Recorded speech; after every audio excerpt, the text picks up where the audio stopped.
नमस्कार, मी अजिंक्य भातंब्रेकर. तुम्ही पाहताय न्यूज 18 लोकमत. ब्रेकिंग न्यूज बुलेटिनच्या सुरुवातीलाच आपण बघणार आहोत. जामा मशिदी बाहेर घोषणाबाजी सुरू असल्याचं समजतंय. मुस्लिम बांधवांकडून ही घोषणाबाजी सुरू आहे. नुपूर शर्मांना अटक करण्याची मागणी आता केली जाते. आताची ही ब्रेकिंग न्यूज आपण पाहतो आहोत. जामा मशिदी बाहेर मुस्लिम बांधवांची जोरदार घोषणाबाजी सध्या सुरू आहे.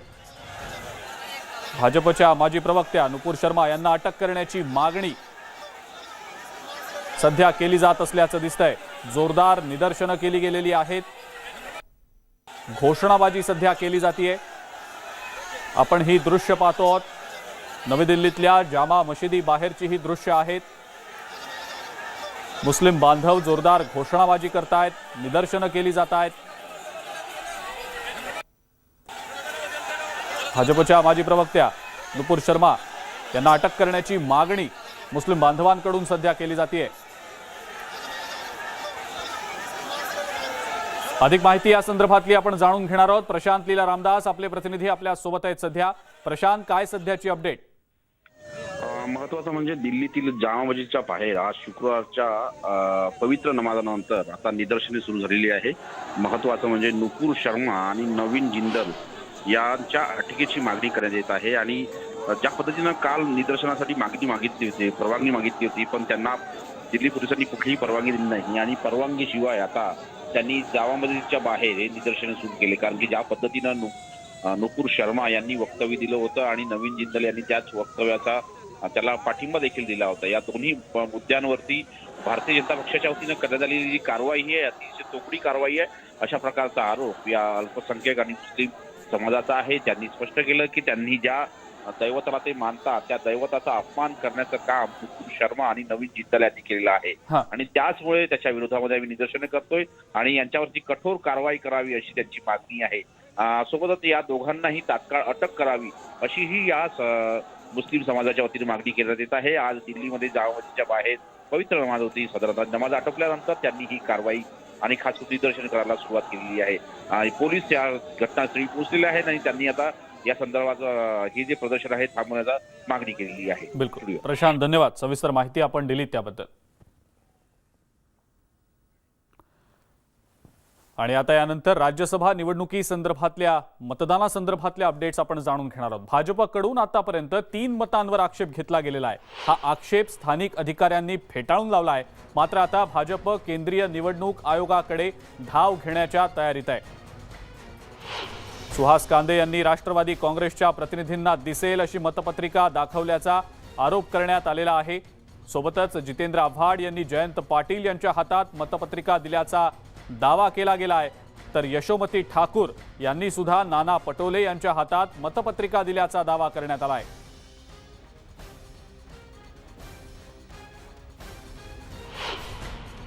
मतपत्रिका दाखवली गेली. हे तिन्ही कृत्य जी आहेत त्याच्यामुळे मत हे इनव्हॅलिड होतं असा आमचा आक्षेप आहे.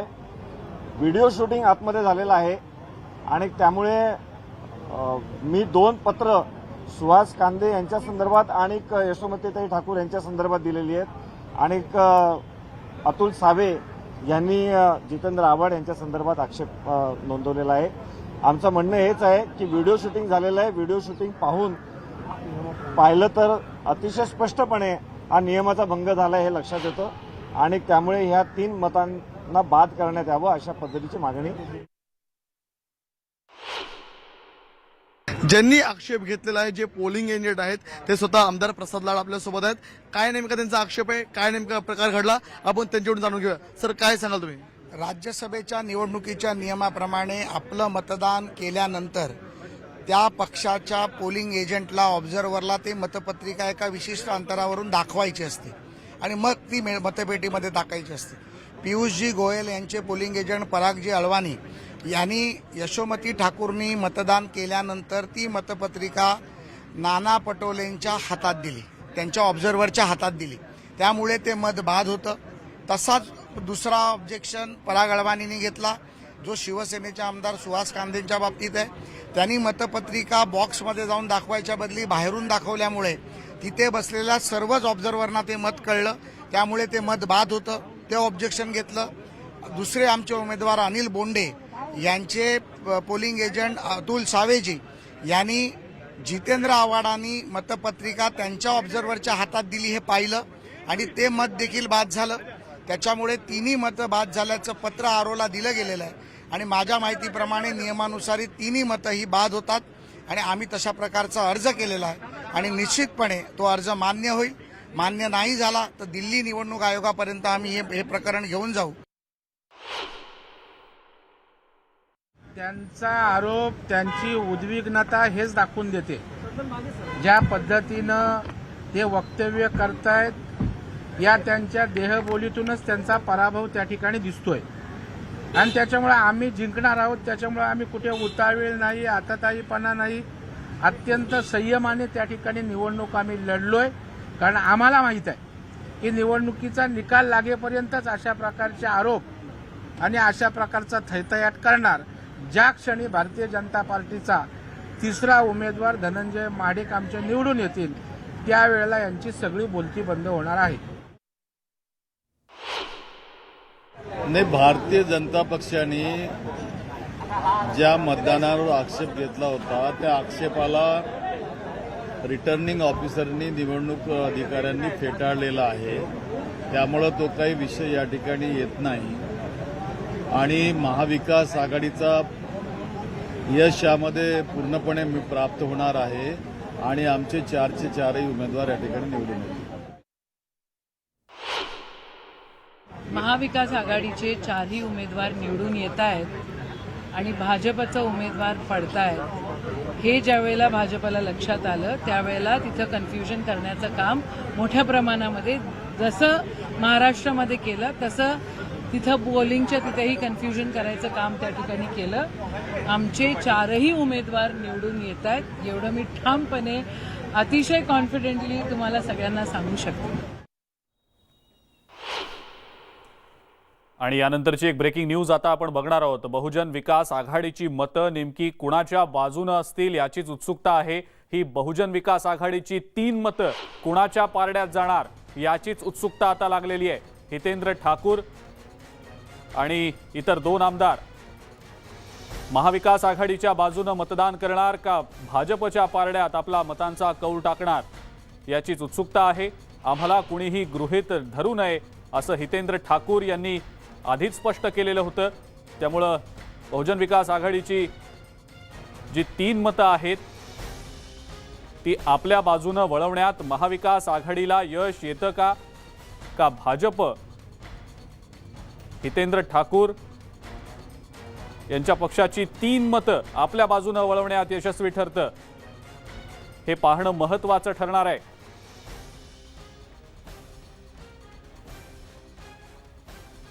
याच संदर्भातली अधिक माहिती आपण जाणून घेणार आहोत. स्वाती लोखंडे आपल्या प्रतिनिधी आपल्या सोबत आहेत सध्या.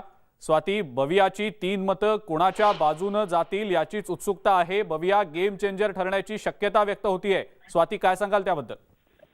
नक्कीच, जसं आपण अगदी सुरुवातीपासूनच भूमिका घेतली की त्या पक्षांच्या आमदारांनी कितीही पहिला पसंतीक्रम आणि दुसरा पसंतीक्रमात योग्यता जरी दाखवली तरी आजच्या या सगळ्या मतदानाचं भवितव्य हे अपक्ष आणि छोट्या पक्षांच्या मतांवर अवलंबून आहे.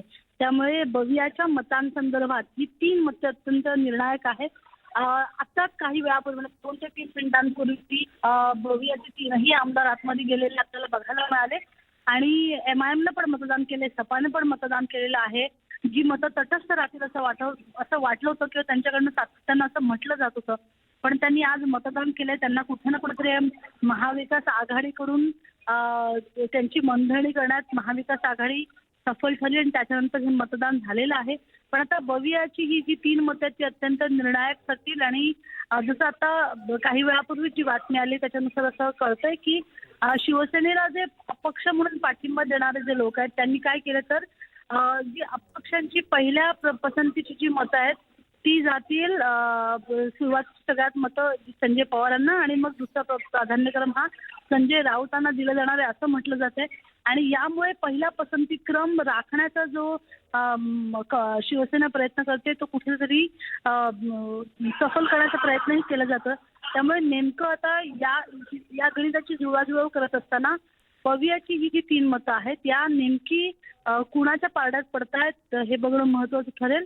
काही वेळातच म्हणजे आता जर आपण बघितलं तर 2 वाजलेत, आणखी 2 तास मतदान असं सुरू राहणार आहे आणि त्याच्यानंतर मग मतमोजण्यास सुरुवात होईल. त्यामुळे आणखी 2 तास तरी ही मतदान प्रक्रिया सुरू राहील. भलेही सगळ्या आमदारांचं मतदान झालं तरीही जी मतदानाची वेळ आहे तोपर्यंत मतमोजणी सुरू केली जाणार नाही. सध्या आपण बघितलं की असं कळतं की राष्ट्रवादी 1, काँग्रेस 1, त्यानंतर रवी राणा यांचं मतदान प्रक्रिया अजून झाली नाहीये. रवी राणा अजून पोहोचले नाहीयेत. त्यामुळे नेमकं काय घडतंय याची उत्सुकता जी आहे ती अधिकाधिक शिगाला पोहोचते असं म्हणायला हरकत नाही. बिलकुल स्वाती, धन्यवाद. सविस्तर माहिती आपण दिलीत त्याबद्दल. या संदर्भातले अपडेट्स आपण वेळोवेळेला जाणून घेणार आहोत. राज्यसभा निवडणुकीसाठी नंबर गेम अतिशय महत्त्वाचा आहे, त्यामुळं बहुजन विकास आघाडी गेम चेंजर ठरू शकते की काय, अशीच सध्या जोरदार चर्चा सुरू आहे.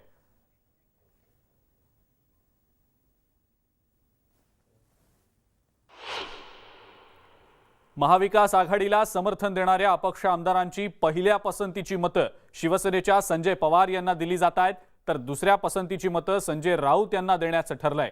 तर तिसऱ्या पसंतीच्या मतांसाठी प्रफुल्ल पटेल असा पसंतीक्रम ठरवून दिला गेलेला आहे. संजय राऊत यांना शिवसेना आणि प्रफुल्ल पटेल यांना राष्ट्रवादीच्या आमदारांनी पहिल्या पसंतीची मतं दिलेली आहेत. त्यामुळे संजय पवार यांचा विजय पक्का करण्यासाठी अपक्षांची पहिल्या पसंतीची मतं पवार यांना देण्याची रणनीती आहे.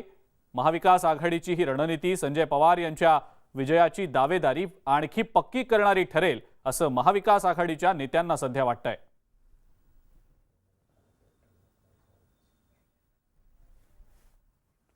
अपक्ष आमदार रवी राणा यांचं मतही अतिशय महत्त्वाचं ठरणार आहे. रवी राणा यांनी 101 वेळेला हनुमान चालीसा पठण केलं, त्यानंतर ते आता मतदानासाठी रवाना झाल्याचं समजतंय. रवी राणा यांचं सुद्धा मत अतिशय महत्त्वाचं आहे. खरं तर राज्यसभा निवडणुकीसाठी प्रत्येक मत हे महत्त्वाचं असतं. त्यामुळे आता अपक्ष आमदार रवी राणा यांच्या मताला सुद्धा मोठं महत्त्व आलेलं आहे.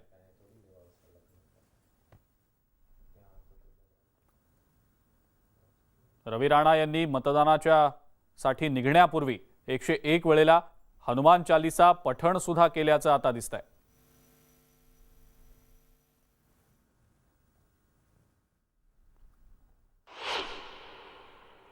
पुढची बातमी बघूया.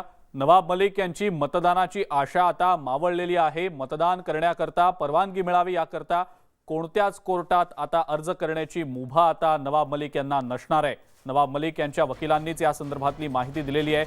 त्यामुळे महाविकास आघाडीचं एक मत कमी झालेलं आहे. नवाब मलिक यांची मतदानाची आशा आता मावळलेली आहे. त्यांना आता मतदान करता येणार नाहीये.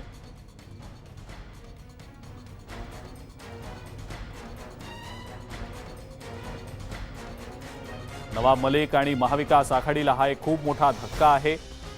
महाविकास आघाडीचं एक मत त्यामुळे आता कमी झालेलं आहे, कारण मलिक यांची मतदान करण्याची आशा आता मावळलेली आहे. मतदान करण्यास खरं तर परवानगी देण्याची मागणी करण्यात आलेली होती, मात्र ही मागणी फेटाळून लावली गेलेली आहे.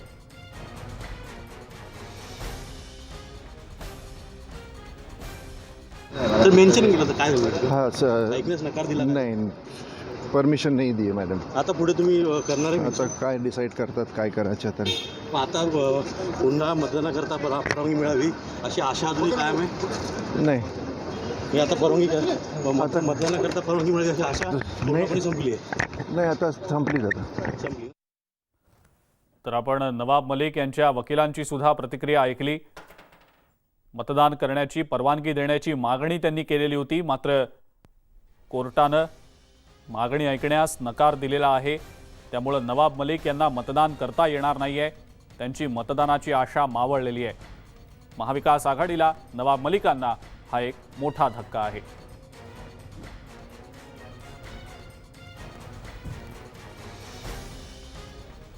राज्यसभेच्या 6 जागांसाठी 7 उमेदवार खरं तर रिंगणात आहेत. त्यामुळं 6व्या जागेसाठी अटीतटीची लढत होईल असंच दिसतं आहे.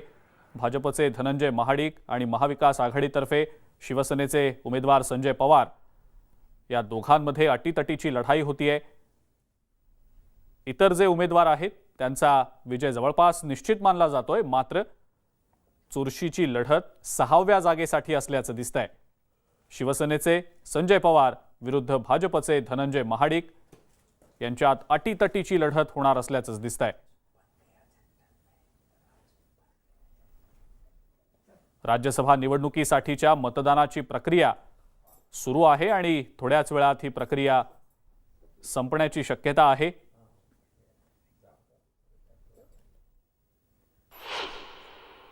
आणि याच संदर्भातली एक ब्रेकिंग न्यूज आता आपण बघणार आहोत. आतापर्यंत 281 आमदारांनी आपला मतदानाचा हक्क बजावल्याची ही ब्रेकिंग न्यूज आहे. भाजपच्या आणि शिवसेनेच्या सगळ्या आमदारांनी मतदान केलेलं आहे. आता शिवसेना समर्थक, अपक्ष आणि लहान पक्षांच्या आमदारांचं मतदान सुरू आहे.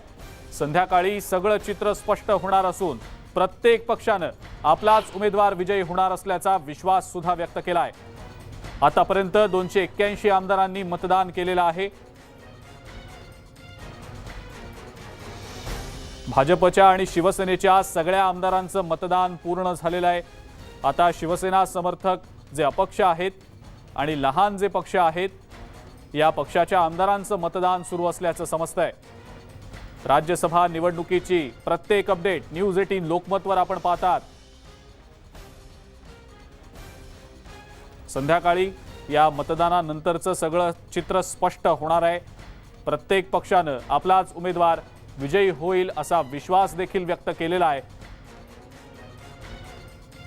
आतापर्यंत 281 आमदारांनी मतदान केलंय. सध्या शिवसेना समर्थक अपक्ष आणि लहान पक्षाच्या आमदारांचं मतदान सुरू आहे.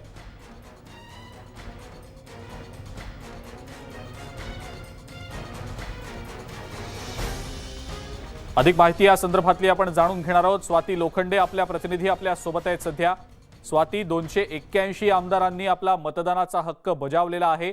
शिवसेना समर्थक, अपक्ष आणि लहान पक्षांच्या आमदारांचं मतदान सध्या सुरू असल्याचं समजतंय. स्वाती, काय नेमकी या सगळ्याबद्दलची माहिती?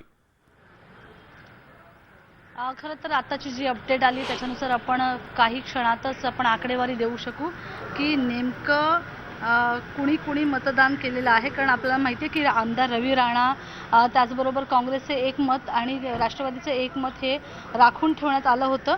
पण आता जी माहिती मिळाली म्हणजे नुकतेच अजितदादा बाहेर आले आणि बाहेर येताच त्यांनी ही एक अत्यंत महत्त्वाची बातमी दिली आहे की प्रफुल्ल पटेल यांना राष्ट्रवादीनं आपल्या पहिल्या पसंतीची 42 मतं दिली आणि त्याच्यानंतर जी 9 मतं उरली होती, कारण त्यांच्याकडे 51 मतांचा कोटा आहे. आपल्याला माहिती आहे की अनिल देशमुख आणि नवाब मलिक यांना कोर्टानं परवानगी न दिल्याने ते मतदानाला उपस्थित राहू शकले नाही. त्यामुळे 42 अधिक 9 हे 51 हा इतका आकडा होतो आणि त्यामुळे 42 मतं ही प्रफुल्ल पटेल यांना दिल्यानंतर जी उरलेली 9 मतं आहेत ती संजय पवार, सेनेचे संजय पवार यांच्या पारड्यात टाकण्यात आलेली किंवा त्यांना देण्यात आलेली आहेत.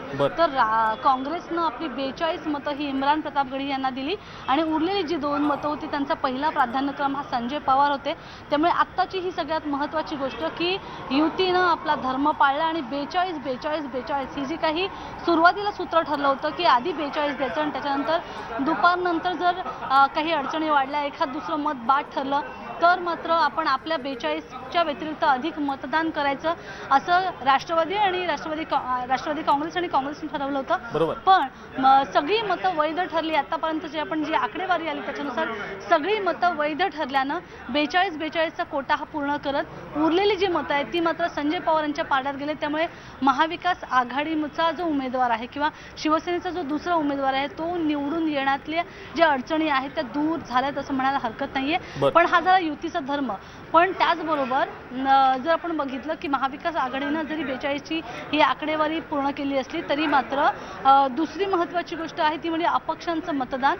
आता अपक्षांचं मतदान हे कळू शकत नाही कारण अपक्षांनी समजा कुठल्याही पक्षाला पाठिंबा देणाऱ्या अपक्षांना आपली मतदान जी स्लिप असते किंवा आपलं मतदान असतं ते त्या पक्षाला दाखवणं तर अवैध ठरू शकतं. त्यामुळे शिवसेनेला जे पाठिंबा देणारे अपक्ष आहेत ते शिवसेने पक्षाच्या पोलिंग एजंटला दाखवू शकत नाही ते नेमकं कुणाला मतदान करतात. त्यामुळे आता ही सगळी भिस्त जी आहे ती या अपक्ष मतदारांच्या मतदानावरच आहे. अजिंक्य, पण काही वेळापूर्वीच बोललो होतो की बवियाची ही 3 मतं असतील, MIMची 2 मतं असतील किंवा मग सपाची 2 मतं असतील किंवा बाकी इतर जे अपक्ष आहेत त्यांची ही मतं असतील, या मतदानाबद्दल कधीच कुणी काही बोलू शकत नाही. कारण त्यांचं मत नेमकं कुणाला मिळालंय हे कुठल्याही पक्षाला जाणून घेणं हे शक्य नाहीये. कारण त्यांना तशी कुठलीच मुभा नाहीये आपलं मतपत्रिका दाखवण्याची. त्यामुळे ही सगळी भिस्त आहे ती ह्या अपक्षांच्या बळावर आहे की त्यामुळे हे बघणं महत्त्वाचं ठरेल. जेव्हा मतमोजणीला सुरुवात होईल तेव्हा आपल्याला कळू शकेल की 42च्या कोटा उरल्यानंतर अपक्षांनी जो आहे तो कुणाला कौल दिलाय. स्वाती, पण दावे केले जात आहेत महाविकास आघाडीकडून सुद्धा, भाजपकडून सुद्धा, की आमचाच उमेदवार 6व्या जागेवर निवडून येईल. आणि ज्या पद्धतीनं आता तुम्ही सांगितलं की अपक्षांची मतदानाची जी काही एकंदरीतच भूमिका असेल ती अतिशय महत्त्वाची असणार आहे. सोबतच बविया कोणाच्या पारड्यात मत टाकतं हे देखील महत्त्वाचं ठरणार आहे. त्यामुळे हे सगळं जर आपण समीकरण पाहिलं तर बहुजन विकास आघाडी आणि अपक्ष गेम चेंजर ठरू शकतात. स्वाती, त्याबद्दल नेमकं काय सांगाल? अगदी जसं आपण ज्याचा उल्लेख करतोय की आपल्याला एकदा पुन्हा आपल्या प्रेक्षकांना सांगावं लागेल, ज्याचा उच्चार खरं तर आपण अनेकदा केलाय, पण नव्यानं जोडल्या गेलेल्या प्रेक्षकांना हे सांगणं गरजेचं आहे की मतदान हे कोणत्याही प्रकारे गुप्त नाही आहे. त्या पक्षाच्या आमदारांनी आपापले पोलिंग एजंट असतील त्यांना आपलं मतदान करत म्हणजे 1, 2, 3च्या प्राधान्यक्रम देत दाखवायचं आहे की बाबा हे माझं मतदान आहे आणि ते मतदान बघितलं जाईल त्या पक्षाच्या पोलिंग एजंटकडून आणि मग ते मतपेटीत टाकलं जातं. पण अपक्षांकडे मात्र ही अशी कुठल्याही प्रकारची, अपक्षांनी जर कुठल्या एखाद्या पक्षाच्या यांना दाखवलं तर मात्र ते अवैध ठरू शकतं.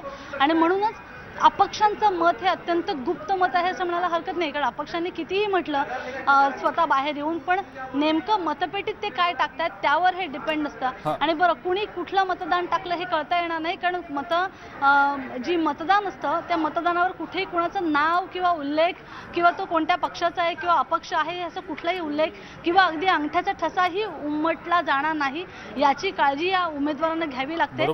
फक्त आणि फक्त पसंतीक्रम लिहायचा असतो. त्यामुळे अपक्ष कुणाला मत दिलं हे कळणारच नाहीये. हे तेव्हाच कळेल जेव्हा मतमोजणी पूर्ण होईल आणि मग महाविकास आघाडीला कळू शकेल की त्यांना पाठिंबा देणाऱ्या अपक्षांनी किंवा छोट्या पक्षांनी त्यांना पाठिंबा देण्याची धुरा किंवा पाठिंबा देण्याचं जे काम आहे ते आताही तसंच सुरू ठेवलंय का. बिलकुल स्वाती, धन्यवाद. सविस्तर माहिती आपण दिलीत त्याबद्दल. आणि या संदर्भातले अपडेट्स आपण वेळोवेळेला जाणून घेणारच आहोत. न्यूज 18 लोकमतवर राज्यसभा निवडणुकीच्या मतदानासंदर्भातल्या क्षणोक्षणीच्या अपडेट्स आपण पाहू शकणार आहात. कुठेही जाऊ नका, बघत राहा फक्त न्यूज 18 लोकमत. छोटासा ब्रेक आपण घेऊन लगेच परतूया.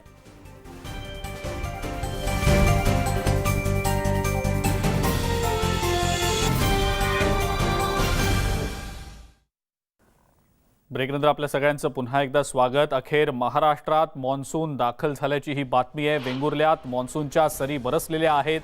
पुणे वेधशाळेनं या संदर्भातली माहिती आता जारी केलेली आहे. त्यामुळे आता मॉन्सून अखेर महाराष्ट्रात दाखल झालाय. वेंगुर्ल्यात मॉन्सूनच्या सरी बरसल्याची माहिती पुणे वेधशाळेनं दिलेली आहे.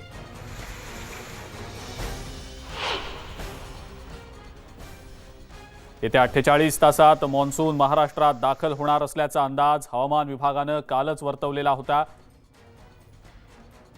राज्यातल्या जनतेसाठी खरं तर ही आनंदाची बातमी म्हणावी लागेल.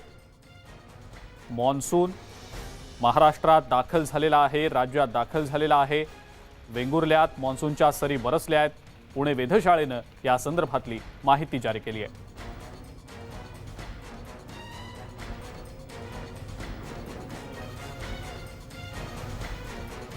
ही दृश्य आपण सध्या पाहतो आहोत आपल्या स्क्रीनवर.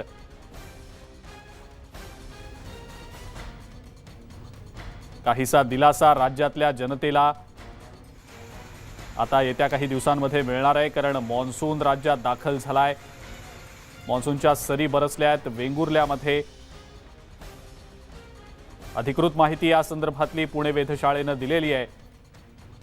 आणि आता हळूहळू राज्यातल्या इतरत्र भागांमध्ये मॉन्सूनच्या सरी येत्या काही तासांमध्ये बरसतील असा अंदाज देखील वर्तवण्यात आलेला आहे.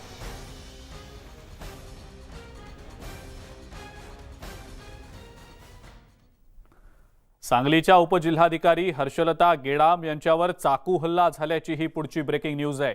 छेडछाडीला विरोध केल्यानं त्यांच्यावर 2 जणांनी चाकू हल्ला केल्याचं समजतंय। हर्षलता गेडाम या विश्रामबागमधल्या क्रीडांगणावर मॉर्निंग वॉकसाठी गेलेल्या होत्या। त्याच वेळेला बाईकवरून आलेल्या दोघांनी त्यांची छेड काढली। गेडाम यांनी विरोध करताच त्यांच्यावर चाकूनं हल्ला चढवला गेला। यात हर्षलता गेडाम जखमी झाल्या आहेत। हल्लेखोरांनी यापूर्वी सुद्धा 17 मे रोजी गेडाम यांची छेड काढलेली होती। उपजिल्हाधिकारी पदावर कार्यरत असलेल्या एका महिला अधिकाऱ्याची छेड काढली जात असल्यानं महिलांमध्ये असुरक्षिततेचं वातावरण निर्माण झाल्याचं बोललं जात आहे।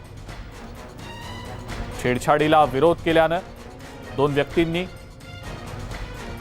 उपजिल्हाधिकाऱ्यांवर चाकूनं वार केल्याचं समजतंय।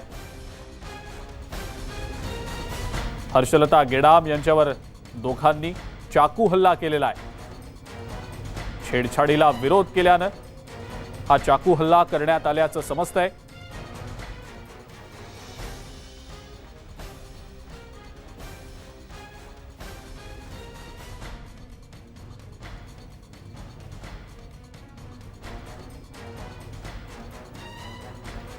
अधिक माहिती या संदर्भातली आपण जाणून घेणार आहोत। आसिफ मुरसल आपले प्रतिनिधी आपल्या सोबत आहेत सध्या फोन लाईनवर। आसिफ, अतिशय धक्कादायक प्रकार आहे हा, काय सांगता येईल याबद्दल? अजिंक्य, बघितले तर हा धक्कादायक प्रकार आहे। सकाळी ज्या मॅडम होत्या त्या मॅडम जॉगिंग करण्यासाठी गेल्या होत्या राजमतीच्या ग्राउंडवर आणि त्या ठिकाणी या महिलांच्या अगोदर 17 तारखेला मे मध्ये या अगोदर पाळत ठेवण्यात आली होती। त्यावेळी सुद्धा त्यांच्यावर प्रयत्न झाला होता, परंतु आज सकाळी ते जॉगिंग करत असताना 2 इस्मानी त्यांच्यावर खांद्यावर हात टाकला आणि चला असं म्हणण्यात आलं। त्यावेळी त्या महिला या बॅक बेल्ट असल्यामुळे त्यांनी त्या उलटून तोंडावर लाट मारल्यानंतर ते माणूस खाली पडला, परंतु त्यांच्याजवळ एक अनेक व्यक्ती होता। त्या व्यक्तीने ते चाकू काढून त्यांना धमकवण्याचा प्रयत्न केला आणि ह्या झटापटीत त्या मॅडमना हातावर जखमा झालेल्या आहेत आणि त्यावेळी ते चाकूचा वार लागलेला आहे। अशा पद्धतीने महिला किती सुरक्षित आहे हे संपूर्ण राज्यात प्रथमच समोर आलेलं आहे। परंतु सांगली जिल्ह्यात ह्या ज्या काही क्राईमचा रेट आहे तो खूप वाढलेला आहे। खून, मारामारी, महिलांच्या वर अत्याचार, महिलांचं ज्या गळ्यातलं असेल ते मंगळसूत्र लुटणे, अशा पद्धतीने एका शासकीय अधिकाऱ्यावर हल्ला झालेला आहे आणि त्याच पद्धतीने संतापाची लाट उसळलेली आहे। महिला किती सुरक्षित हा प्रश्न समोर आला आहे। बिलकुल आसिफ, 17 मेला सुद्धा असाच एक हल्ला झालेला होता असं देखील समोर येत आहे। कोण होते हे 2 जण, काही माहिती कळू शकली आहे का? पोलीस या संदर्भातला तपास नेमका कशा पद्धतीने करताय? पोलिसांनी ज्या महिला आहेत त्या महिलांनी तक्रार दिलेली आहे आणि विश्रामबाग पोलीस स्टेशनमध्ये या विरुद्ध 2 अनोळखी इसमाविरुद्ध तक्रार दाखल आहे। 17 मेला सुद्धा ह्या असाच प्रकार घडला होता। त्यावेळी त्या महिलेच्या विरोधात छेडखानी करण्याचा प्रयत्न केला होता, परंतु त्या महिलांनी त्यावेळी दुर्लक्ष केलं होतं, परंतु ते दुर्लक्ष केलेलं परिणाम आता त्यांना भोगावे लागलेत। कारण का या ज्यावेळी महिला आता सकाळी सकाळी व्यायामाला किंवा फिरण्यासाठी जातात त्यावेळी जे काही रोड रोमी आहेत, मजनू आहेत, हे अशा पद्धतीनं महिलांच्यावर अत्याचार करतात किंवा वार करतात आणि ही घटना समोर आलेली आहे आणि या पद्धतीनं पोलिसांकडे तक्रार दिल्यानंतर पोलीस तपास करत आहेत। 2 अनोळखी इसमांच्या विरुद्ध गुन्हा दाखल करण्यात आला आहे। अजिंक्य, बिलकुल आसिफ, धन्यवाद। सविस्तर माहिती आपण दिलीत त्याबद्दल।